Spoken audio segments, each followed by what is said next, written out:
சந்தியாபுரம் போச்சு, சந்தியாபுரத்தை புகழ், சந்தியாபுரம் வாழ்க. நான் சந்தியாபுரம் கோயிலுக்கு போயிட்டு வந்ததுலேருந்து எனக்கு எண்ணெய் பொழிவு ஏற்பட்டு இருக்கு. இதோட 51வது நாளாக இந்த எண்ணெய் பொழிவு ஏற்பட்டு இருக்கு. இங்கே மக்களும் இந்த எண்ணெயை எடுத்துகிட்டு போயிட்டு என்ன உடல்நல சரியில்லாமல் இருந்தாலும் அந்த இடத்துல தேய்ச்சாக்கா அவங்களுக்கு குணமாகுதுன்னு நிறைய பேர் சொல்லிட்டு இருக்கிறாங்க. இந்த திண்டுக்கல் மரவாட்டி போயிட்டு வரோம், நாங்கள் போய் அங்கே சாட்சி சொல்கிறோம்னு சொல்லி நிறைய பேர் சொல்லியிருக்கிறாங்க. அது மட்டும் இல்லை, இந்த ஃபோட்டோவிலேருந்து ஒளி என்னோட வயிற்றில் அடித்து நான் வாய் வழியாக சொல்கிற அளவுக்கு எனக்கு அந்த சக்தி கிடச்சிச்சு. எனக்கு மட்டும் கிடையாது, எனக்கு பக்கத்தில் இருந்து எனக்கு நிறைய பேர் ப்ரே பண்ணிகிட்டு இருக்கும்போது எனக்கு பக்கத்தில் உள்ளவங்களுக்கு அந்த ஒளி கிடச்சிச்சு. எங்கள் 2 பேருக்கு அந்த ஒளி கிடச்சி நான் கற்றுனப்ப அவங்களும் சொல்லி அந்த ஒளி கிடைக்குது, ஒளி வருது பாருங்கன்னு அவங்களும் கற்றுனாங்க. அதுக்கப்புறமா தொடர்ந்து இந்த சந்தியாபரோட சக்கரம் சுற்றி வர்றதை ஒரு 4-5 பேர் நாங்கள் ஜெபமாலை சொல்லிட்டு இருக்கும்போது அவங்களும் பார்த்துருக்குறாங்க. அதுக்கப்புறமா என்னன்னா, இந்த வாய் அசைகிற மாரி நிறைய பேர் பார்த்ததா சொல்லி அவங்க வீடியோ எடுத்தாங்க. நான் வீடியோவில் உழுவலை.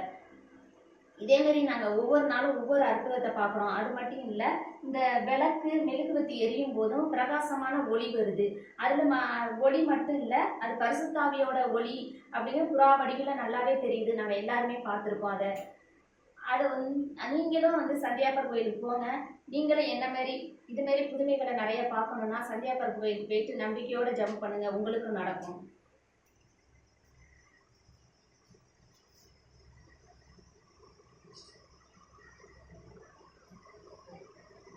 அங்கேருந்து வாங்கிட்டு தீர்த்தம் அதில் நான் தண்ணி கலந்து தான் கொடுக்குறேன். ஏன்னா ஒரு பாட்டில் தான் வாங்கிட்டு வந்தது. அதனால அதில் கொஞ்சம் தண்ணி வச்சு இதில் கொஞ்சம் ஊற்றி அப்படிதான் என் குழந்தைக்குமே கொடுத்துருக்கேன். அப்பப்போ வீட்டில் நண்பன் வந்துட்டு எங்கள் வீட்டில் நிறைய பேர் ஜெபமாலை சொல்லிட்டு இருக்கும்போது கொஞ்ச நேரத்தில் எங்களுக்கு இந்த நறுமண வாசனை கிடைச்சதுன்னு ஒரு 3 பேர் சொன்னாங்க.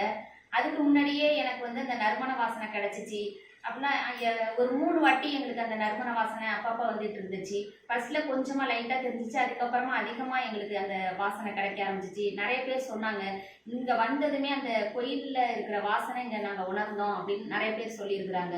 அங்கே போயிட்டு வந்தவங்களுக்கு இந்த வாசனையோட இது தெரியும், அதனால அவங்களும் சொன்னாங்க. அது மாதிரி இவ்வளோ தூரத்துக்கு வந்துச்சுங்கிறாங்க. போன வாரத்துக்கு வர வெள்ளிக்கிழமை அந்த நறுமண வாசனை வந்தது. அப்போ நாங்கள் எங்களுக்கு தெரியல அந்த எண்ணெய் வடிஞ்சது. மறுநாள் பார்க்குறோம் அந்த எண்ணெய் கண்ணுலேருந்து வடிஞ்சு இது வரைக்கும் வந்திருந்ததை நாங்கள் எல்லாருமே, நான் பார்க்கல, ஜெபமாலைக்கு வந்திருந்தவங்க எல்லாருமே பார்த்துட்டு சொன்னாங்க. அதுக்கப்புறமா தான் நான் கவனித்து பார்க்குறேன், இது வரைக்கும் வந்துருந்துச்சு. அதுக்கப்புறமா வியாழக்கிழமை என்னன்னாக்கா இந்த காலிலேருந்து இது வரைக்கும் என்ன வடிஞ்சிருந்தது நான் பார்க்கல. இங்கே ஜெபமாலைக்கு வந்தவங்க தான் சொன்னாங்க, இதுமாரி வடிஞ்சிருக்குக்கா, நீங்கள் பார்க்கலையா அப்படின்னு சொல்லிட்டு. அதுக்கப்புறமா தான் நாங்கள் எல்லாருமே பார்த்தோம்.